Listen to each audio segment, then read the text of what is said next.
So I'm in my kitchen.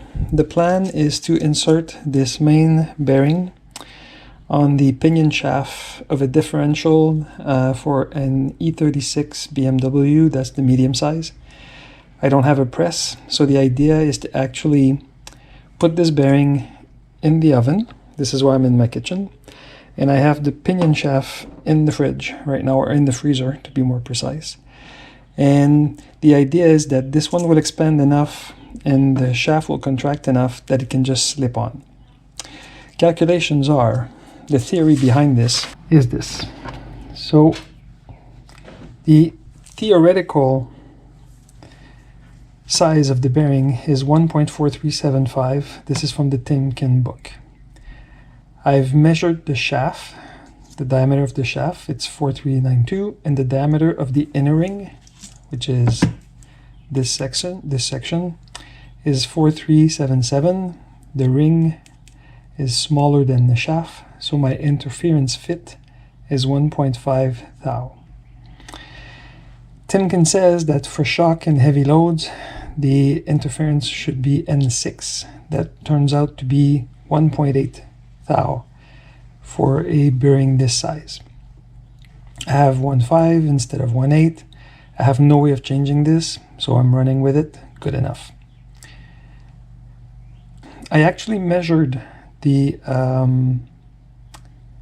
shrink fit for the shaft in the freezer at 2 degrees Fahrenheit. It's 143.83.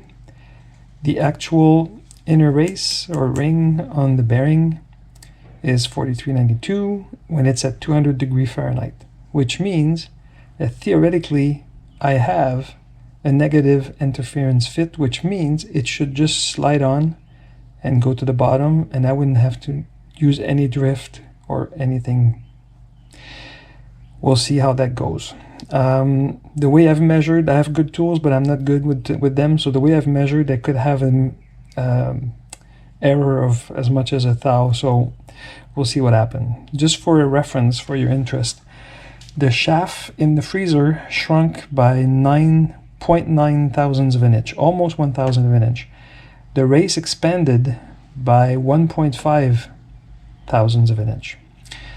So basically what I'll do is I have everything. I'll just take out the shaft, put it on the ground, take out the bearing from the oven at 200. I have a couple of seconds until it warms up, and I'll just drop it on top, and if it doesn't go in, I have a drift. I think it will go in, but we'll see.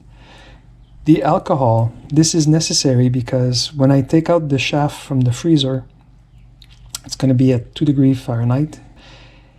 So I'm going to have condensation on the shaft, and there will be condensation where it touches the inner race of the bearing, and it will catch water there forever.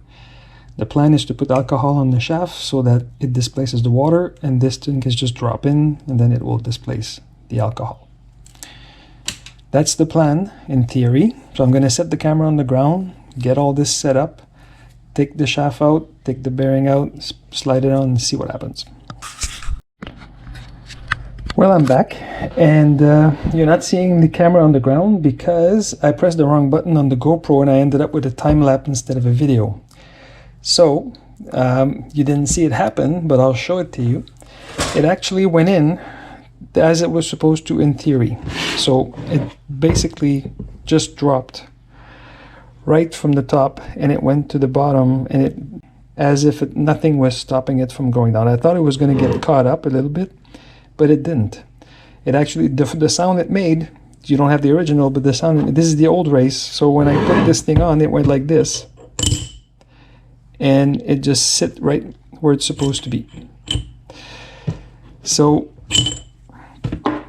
sorry, I don't have the video of it, but it worked. It actually dropped all the way down to the bottom, and I didn't have to use the drift at all. So now it's in the refrigerator, so it's going to warm up slowly and doesn't get all full of condensation.